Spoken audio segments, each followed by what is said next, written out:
Now, there were some attempts made to try to save the Union. Senator John J. Crittendon of Kentucky suggested several amendments to the Constitution known as Crittendon's Compromise.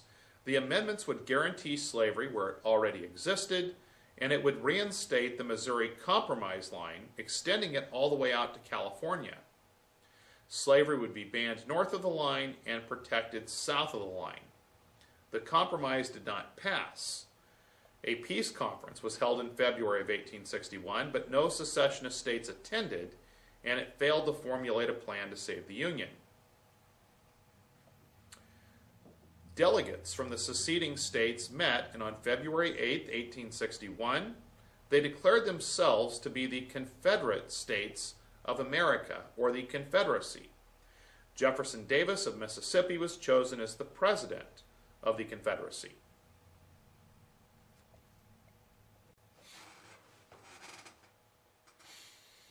And now we're going to be looking actually at the Civil War.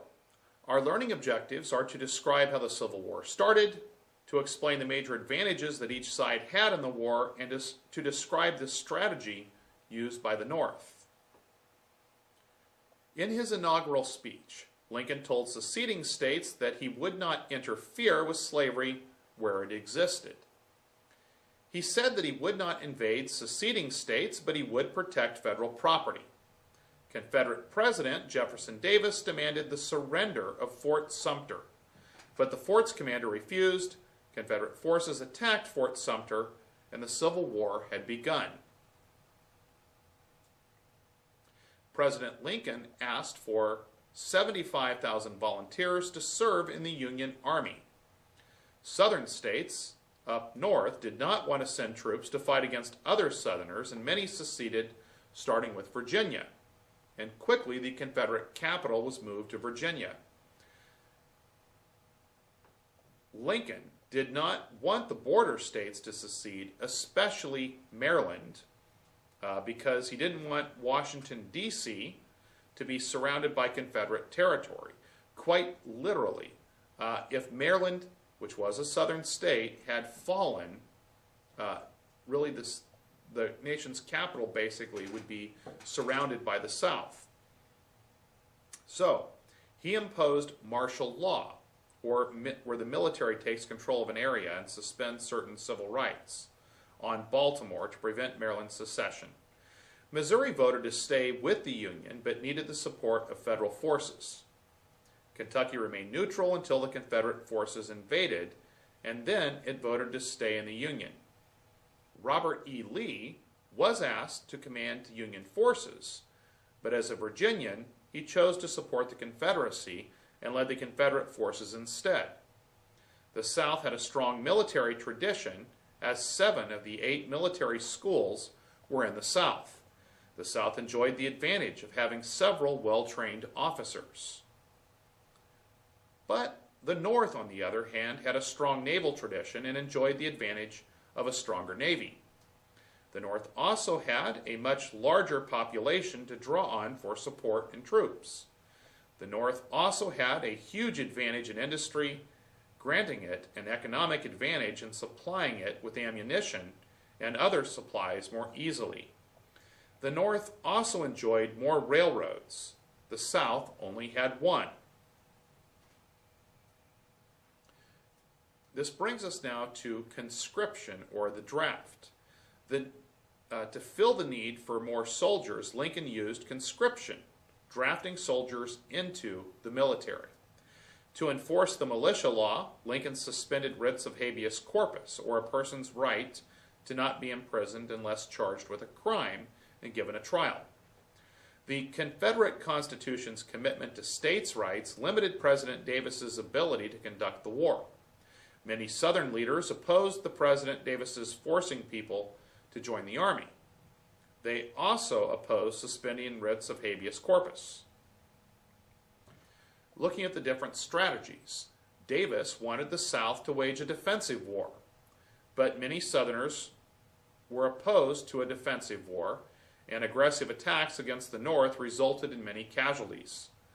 General Winfield Scott of the North implemented the Anaconda Plan, which included blocking southern ports and sending gunboats down the Mississippi River to divide the Confederacy. So once again, the Anaconda Plan called for a blockade of southern ports on the Atlantic. They wanted to isolate the Confederacy from European aid and trade and cut off the flow of supplies and equipment, money, food, and cotton. They hoped to exhaust southern resources, forcing surrender, and control the Mississippi with Union gunboats. And once again, part of that goal was to divide the eastern part of the Confederacy from the western part. Now we look at the First Battle of Bull Run. The Confederate forces scored a victory at the First Battle of Bull Run when reinforcements under Stonewall Jackson arrived.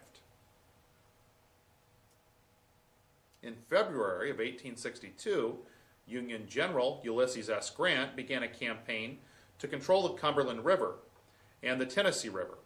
Control of the rivers cut Tennessee in two and gave the Union a river route deep into Confederate territory. Union ships, led by David G. Farragut, captured New Orleans and gained control of the lower Mississippi River in April of 1862.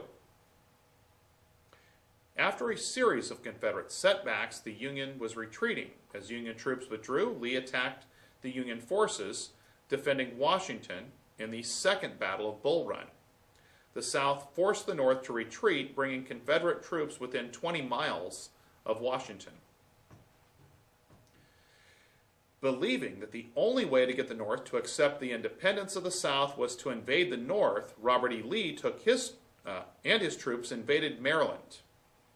Union troops took position along Antietam Creek, east of Lee. The Battle of Antietam was the bloodiest one-day battle of the war. The Union forces inflicted so many casualties on the Confederate Army that Lee decided to retreat to Virginia.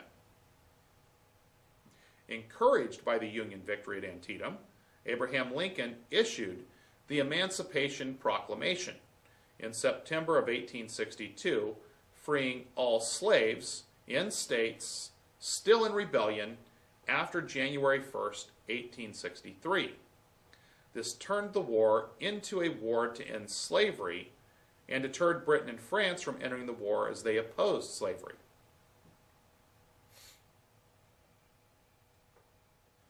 Women played a major role in the war effort as well. Besides managing family farms and businesses, women contributed to the Civil War by serving as nurses and doctors to the wounded at the battlefield. Clara Barton and many other women in both the North and the South served as nurses during the war. After the Emancipation Proclamation, thousands of African Americans served in the Union Army. Grant and his forces attacked the Confederacy at Vicksburg, Mississippi. The Confederate forces surrendered on July 4, 1863. The defeat split the Confederacy in two. In June of 1863, Lee invaded the North, where his army met the Union cavalry. On July 1, 1863, the Confederates pushed the Union troops out of Gettysburg. The Union forces had lost 23,000 at Gettysburg. The Confederates had 28,000 casualties, more than one-third of Lee's army. The Battle of Gettysburg was the turning point of the war in the East. Lee's forces were on the defensive from that point on. President Lincoln came to Gettysburg in November of 1863 to dedicate a military cemetery. The speech he gave, known as the Gettysburg Address, is one of the most famous speeches in history.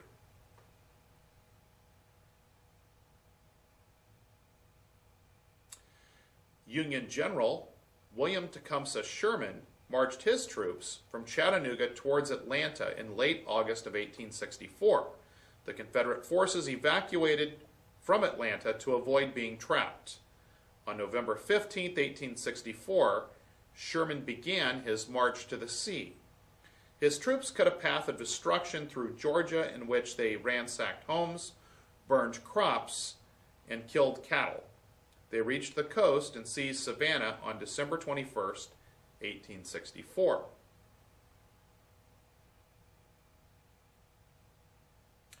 the 13th Amendment to the Constitution banning slavery in the United States passed the House of Representatives on January 31st, 1865. General Robert E. Lee surrendered to General Grant at the Appomattox Courthouse on April 9, 1865. Under the terms of the surrender, the Confederate soldiers would not be tried for treason. On April 14, 1865, John Wilkes Booth shot and killed Abraham Lincoln at Ford's Theater. More than 625,000 Americans were killed in the war, slightly less than half of the total of all Americans killed in the history of all U.S. wars. The Union was preserved and the strength of the states was diminished, and slavery had ended. Now, looking at the destruction of the war, once again, as I mentioned, 625,000 Americans killed.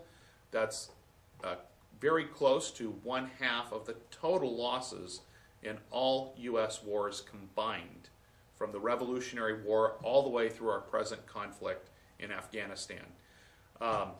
Families were torn apart by this war, as sometimes family members fought on opposing sides. And keep in mind, one of the things that made this war so deadly, of course, for us, is that all of the casualties, really, on both sides were American. So, but, like I said, by far, this is the deadliest war in U.S. history.